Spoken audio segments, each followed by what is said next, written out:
పద్దెంది పడిమెట్ల పైకెక్కి గుడికేగు భక్తులకు ఎదురొచ్చే బంగారు స్వామి ఇరుముడులు స్పృశించి శుభమనుచు దీవించి జన బృందముల చేరే జగమేలు స్వామి తన భక్తులొనరిల్చు తప్పులకు తడబడి ఒక పక్క ఒరిగెన ఓంకారమూర్తి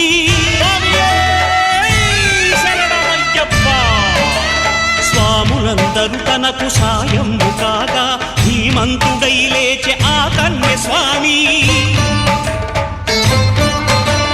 పట్టబంధము వీడి భక్తతతికై